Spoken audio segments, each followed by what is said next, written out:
Buen día, mi nombre es Santiago Benavides Guerra, estudiante de Seguridad y Salud en el Trabajo de tercer semestre. El día de hoy, para la materia de higiene industrial, les voy a hablar de qué es el ruido, qué son las vibraciones, entre otras cosas, y cómo podemos mitigar y ayudar para entender un poco más a fondo eh, todo lo que puede afectar el ruido en los trabajadores. Primero que todo, vamos a definir el ruido. Podemos llegar a decir que el ruido es un sonido que se puede llegar a considerar molesto o agradable según la sensibilidad de la persona. La OMS define el ruido como un sonido desagradable y molesto que es potencialmente nocivo para la audición. Ahora les hablaré del sonido y los decibeles, que es la unidad que tenemos para medirlo. Entonces, el sonido se caracteriza por la frecuencia y la intensidad. La frecuencia nos indica cómo es el sonido, si llega a ser agudo o grave, y la intensidad se refiere a la cantidad. Entendamos que los decibeles son, bueno, pues un decibelio es una unidad que se utiliza para medir la intensidad del sonido y otras magnitudes físicas. Un decibelio es la décima parte de un velio, que es una unidad que recibe su nombre por Graham Bell, el inventor del teléfono. Entonces tenemos esta unidad que nos permite medir la intensidad, la intensidad del sonido. Cabe resaltar y recordemos que nuestro sistema auditivo se compone principalmente a la hora de recibir el sonido por la cóclea, lo cual tiene los cilios, y estos son los afectados a la hora de recibir todo el sonido. Si los cilios tienen descanso, vamos a ver que pues no vamos a tener una pérdida auditiva, pero si se llega a exponer por unas altas frecuencias de sonido, puede llegarse a tener una hipoacusia o una pérdida del sonido. Como efectos nocivos del ruido, tenemos que el ruido puede llegar a afectar tanto la salud física como la salud mental y toda la parte auditiva de nosotros. Entonces, principalmente tenemos que el ruido puede darnos una pérdida de la capacidad auditiva, que es el problema más frecuente, ya que, como lo expliqué anteriormente, si se mantiene por alto tiempo, digamos a unas frecuencias de decibeles mayores a 80, y no se le llega a dar un descanso óptimo al oído, puede llegar a tener esta pérdida auditiva o esta hipoacusia. Ese sería el primer ejemplo. El segundo que podemos llegar a tener es una ruptura del tímpano, que pues no puede llegar a ser muy común, pero si está el oído expuesto a algún tipo de explosión o un sonido demasiado intenso con una frecuencia muy alta y una intensidad muy alta, puede llegar a comprometer directamente al tímpano y así llegar también a la pérdida auditiva.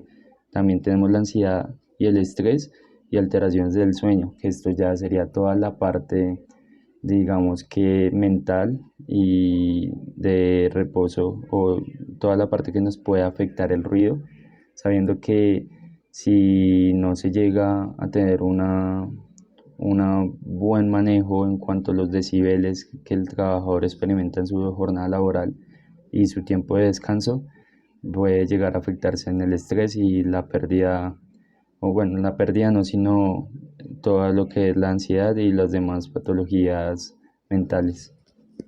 Proseguiré a explicar qué es un sonómetro. El sonómetro es un instrumento que utilizamos para medir las frecuencias del ruido. También está el dosímetro, pero principalmente, al enfocarnos en el sonómetro, este mide el nivel del ruido y realiza una medida de la exposición del ruido. Este sonómetro es normalmente portátil, está diseñado para medir niveles sonoros de forma normalizada, responde al sonido aproximadamente del mismo modo que el oído humano y proporciona medidas objetivas y reproducibles de los niveles de presión sonora. ¿Para qué sirve un sonómetro? Los sonómetros se utilizan para medir y adoptar medidas de gestión del ruido procedentes de distintas fuentes sonoras. Por ejemplo, plantas industriales, tráfico, etcétera. Y este sonómetro está compuesto por un micrófono y un preamplificador. Consiste también con un sistema que procesa todo este ruido y bota una señal en una pantalla que nosotros la podemos evidenciar, que está medida por decibeles. Ahora que vimos todos los efectos en la salud que puede llegar a tener el ruido, los efectos psicológicos también, voy a proseguir a explicar las medidas preventivas que podemos llegar a tomar para mitigar los efectos nocivos del ruido.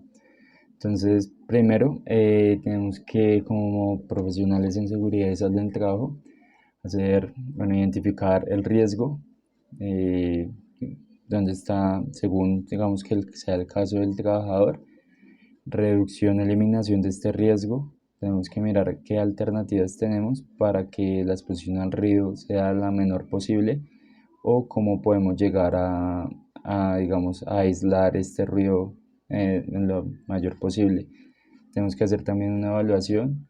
Entonces, esta evaluación se basará en la medición de los niveles de ruido a los que están expuestos los trabajadores, con los métodos e instrumentos que se explicaba anteriormente, como es el sonómetro y cómo debe ser, digamos que ubicado según la altura del oído que está expuesto el trabajador para así saber qué tanta exposición tiene este ruido.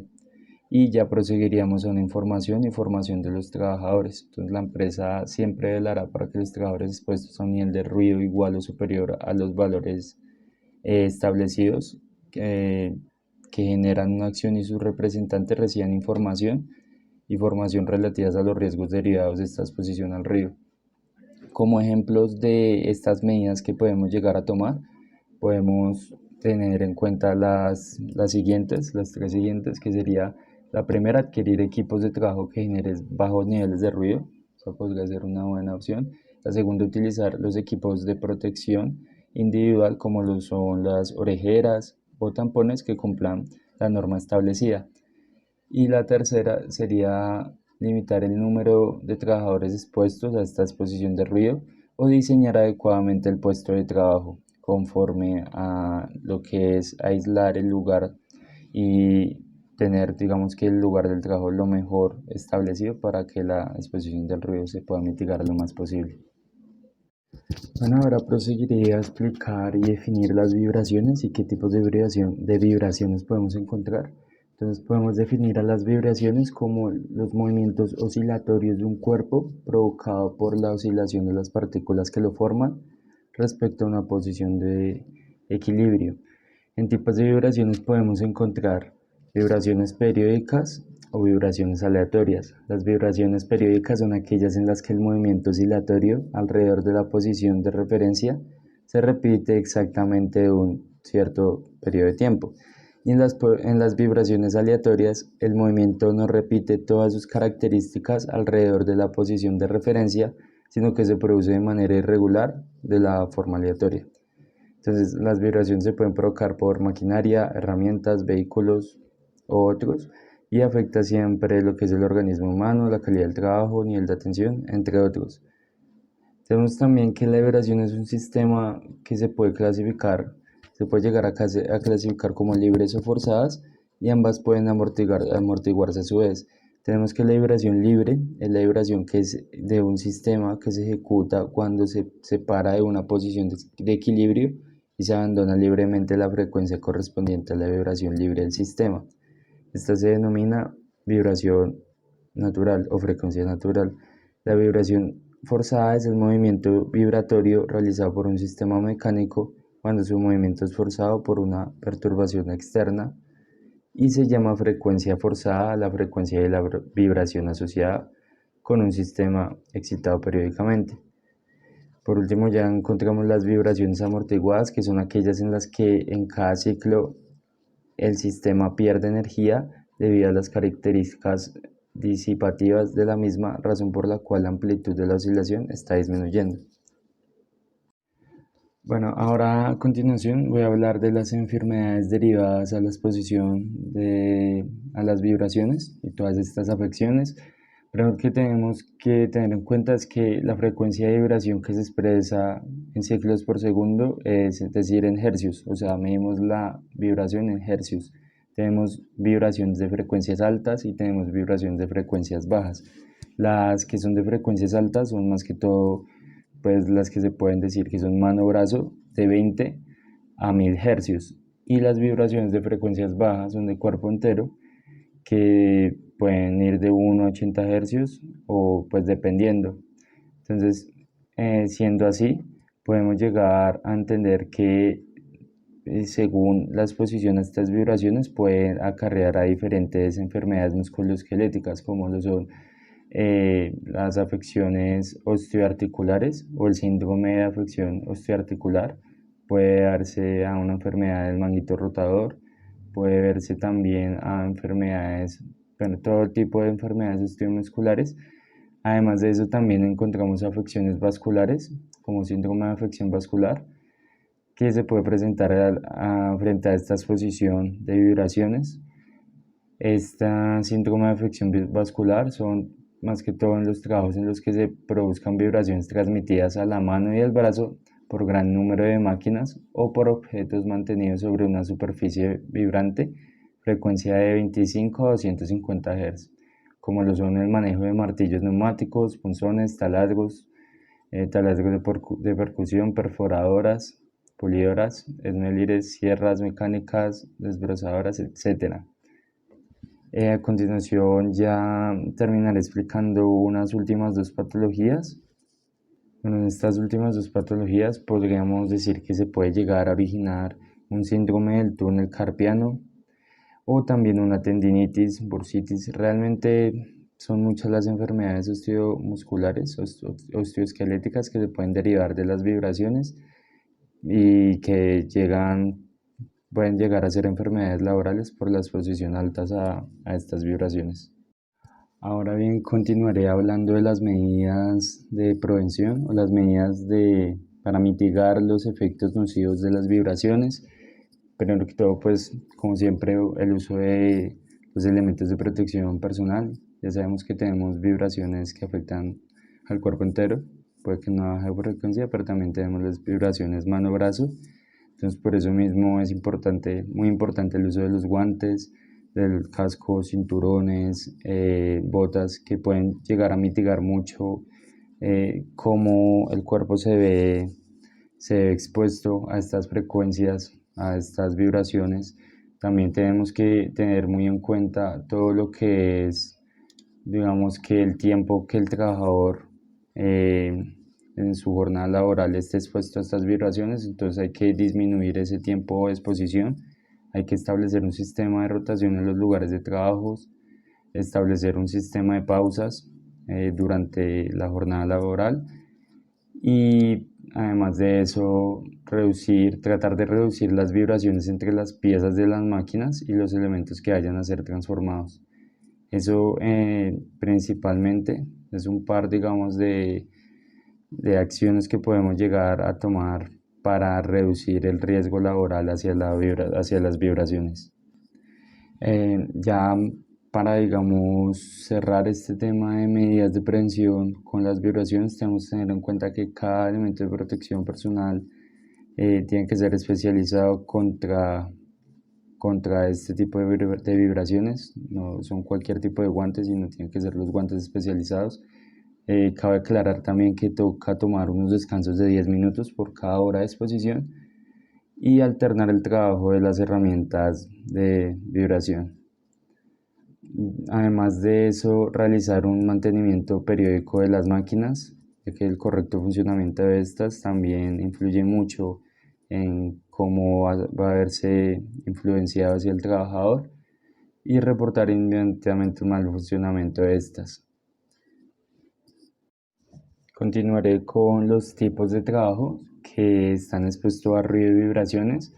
El primero de ellos que voy a mencionar sería los conductores, bien sea conductor de bus, conductor de taxi, cualquiera de ellos está expuesto toda su jornada laboral a gran exposición de ruidos por el tráfico y gran exposición de vibraciones, sobre todo mano-brazo.